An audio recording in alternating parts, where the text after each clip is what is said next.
के बाद समाजवादी पार्टी की तरफ से एक के बाद एक बयान आ रहे हैं।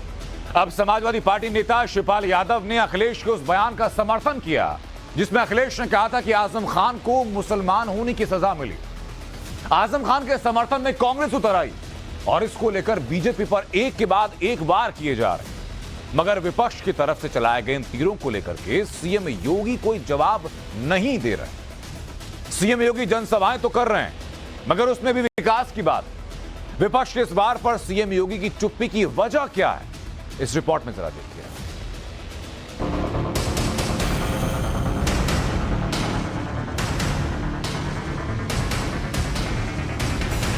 कि आजम खान साहब मुसलमान हैं, इसलिए उन्हें इस तरह की सजा का फेस करनी पड़ रही है।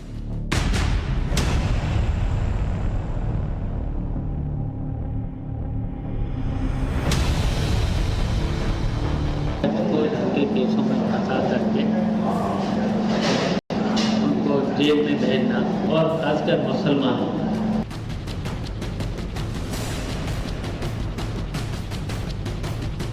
में क्या फैसले में फर्क होता है। ये फैसला हुआ है। एक के बाद एक आरोप लग रहे हैं मगर सीएम योगी चुप हैं। एक के बाद एक हमले हो रहे हैं मगर सीएम योगी एकदम चुप हैं।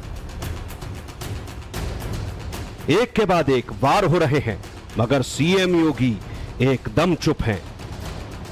कहानी शुरू होती है आजम खान एंड फैमिली की दोबारा गिरफ्तारी के बाद से, जिसके बाद मानो यूपी की सियासत में भूचाल आ गया मगर सीएम योगी ने इस पर चुप्पी साधी हुई है।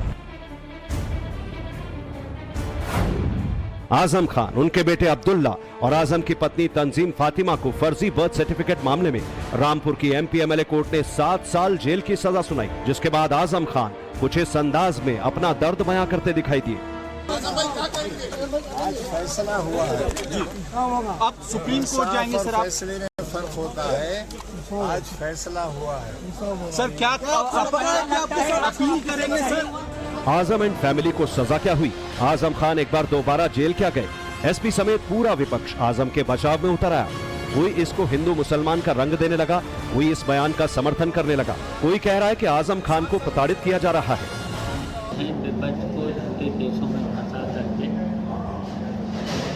उनको जेल में भेजना और पीड़न करना, ये भारतीय जनता पार्टी कर रही है। पिछड़े वर्ग के लोगों पर और खासकर मुसलमानों प्रताड़ित कर रही है और उनको परेशान कर रही है।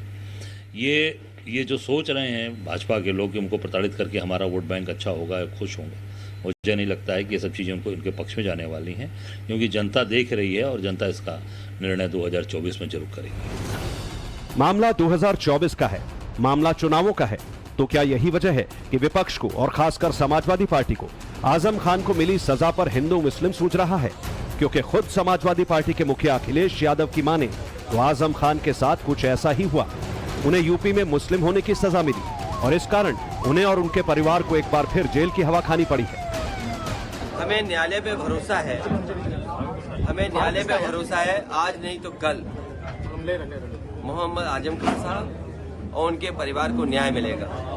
उनके खिलाफ बड़ी साजिश हुई है, बड़े षड्यंत्र हुए हैं और साजिश षड्यंत्र का ही परिणाम है कि आज उन्हें इस तरह की सजा का सामना करने पड़ रहा है। और उन्होंने यूनिवर्सिटी बनाई और बीजेपी के लोगों का कहना है, बीजेपी के अंदर के लोग हैं, जो अंदर लोग बैठे हैं, उन तक ने कहा कि आजम खान साहब मुसलमान हैं, इसलिए उन्हें इस तरह की सजा का फेस करनी पड़ रही है।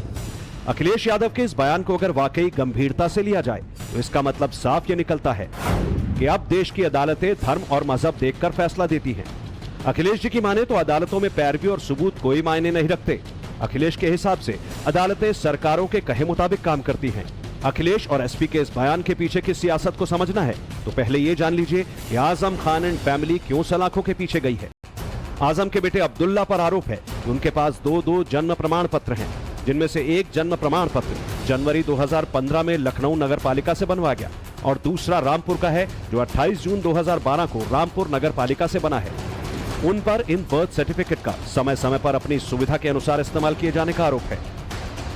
अब्दुल्ला आजम जो आजम खां के बेटे हैं वो पूर्व विधायक हैं और उनके ऊपर जो है वो 2 जन्म प्रमाण पत्र बनवाने का मामला दर्ज हुआ था, जिसके बाद अदालत ने उन तीनों को दोषी मानते हुए 7 साल की सजा सुनाई है। जिस जन्म प्रमाण पत्र को लेकर के यह मुकदमा दर्ज हुआ था और 7 साल की सजा सुनाई, वो जन्म प्रमाण पत्र मैं आपको दिखाना चाहूंगा कि देखिए ये 2 जन्म प्रमाण पत्र है मेरे हाथ में। एक देख सकते हैं कि एक जो है वो लखनऊ का बना है, दूसरा जो है वह ये देख सकते हैं कि रामपुर का बना हुआ है। रामपुर का जो जन्म प्रमाण पत्र है उसमें जो जन्म की तिथि है वो 1 जनवरी 1993 का बना हुआ है, और वहीं देखिए कि जो लखनऊ का जो जन्म प्रमाण पत्र है उसमें 30 सितंबर 1990 का बना हुआ है, जिसको लेकर के जो मौजूदा जो रामपुर शहर से विधायक है आकाश सक्सेना ने मुकदमा दर्ज कराया था कि ये अपने सहजता के अनुसार, अपनी उपयोगिता के अनुसार इन दोनों जन्म प्रमाण पत्र का इस्तेमाल करते हैं, जिसके बाद से लंबी लड़ाई जो है वो कोर्ट के अंदर चली और उसके बाद से कोर्ट ने जो है उन्हें 7 साल की सजा सुनाई है।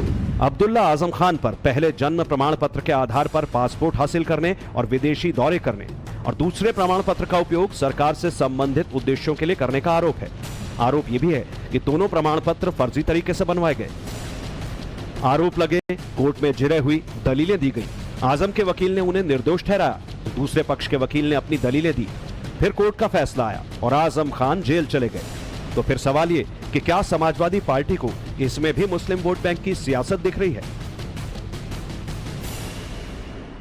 24 में समाजवादी पार्टी बीजेपी का मुकाबला कर रही है और बीजेपी को हराएगी।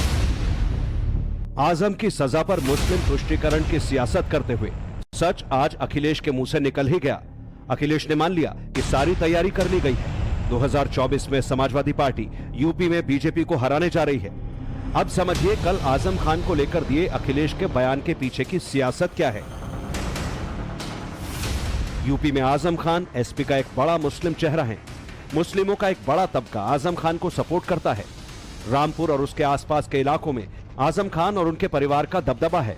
इसलिए आजम का चुनावों से ठीक पहले जेल जाना समाजवादी पार्टी के लिए किसी बड़े झटके से कम नहीं। इस समय जो समय चल रहा है भारतीय जनता पार्टी का, एक तो विपक्ष के साथ और विपक्ष के साथ विपक्ष को खत्म करना चाहते हैं। विपक्ष को दूसरे देशों में फंसा करके उनको जेल में भेजना और पीड़न करना, ये भारतीय जनता पार्टी कर रही है। सबको पता है कि चुनावों में समाजवादी पार्टी मुस्लिम वोट बैंक साधने में जुटी रहती है। वो सोचती है अगर यादव वोटों के साथ साथ मुस्लिम वोट भी उसके खाते में आ जाएं, तो वो बीजेपी को कड़ी टक्कर देने में कामयाब हो सकते हैं। यूपी में करीब 20% यानी 3 करोड़ 84 लाख मुसलमान हैं। देश के किसी राज्य में सबसे ज्यादा मुस्लिम आबादी अनुपात के हिसाब से असम, बंगाल और केरल के बाद यूपी का नंबर है। यूपी की कुल 80 लोकसभा सीटों में से 36 सीटों पर 20% से ज्यादा मुस्लिम आबादी है। भविष्य में ये भी हो सकता है कि जो लोकसभा चुनाव है उत्तर प्रदेश में कांग्रेस अलग लड़े और समाजवादी पार्टी अलग लड़े, तो यहाँ पे जो दोनों जिस वोट बैंक के लिए मारामारी है कांग्रेस और समाजवादी पार्टी दोनों में, वो है मुस्लिम वोट बैंक। तो जाहिर सी बात है अखिलेश यादव का जो बयान आजम खान के लिहाज से आया है, वो यही जो उनकी भावनाएं हैं, जो अल्पसंख्यकों की भावनाएं हैं, उसको कनेक्ट करने की कोशिश की गई है ताकि ये जो मतदाता है अल्पसंख्यक, वो समाजवादी पार्टी से हट करके कांग्रेस या कहीं और न जाए। आजम खान को लेकर मुस्लिम तुष्टीकरण की राजनीति के बीच सीएम योगी ने इस मुद्दे पर एकदम चुप्पी साधी हुई है। सीएम योगी जहां भी जाते हैं विकास की बात करते हैं, पिछड़ों के हक की बात करते हैं, गरीबों की बात करते हैं। सुनिए कैसे अलीगढ़ की सभा में भी सीएम योगी ने विपक्ष के किसी सवाल, किसी आरोप का जवाब नहीं दिया। 3 करोड़ सीधे रोजगार और नौकरी प्राप्त करते हैं। आर्थिक स्वावलंबन के साथ उत्तर प्रदेश और देश को आर्थिक समृद्धि की ओर ले जाने का कार्य करते हैं।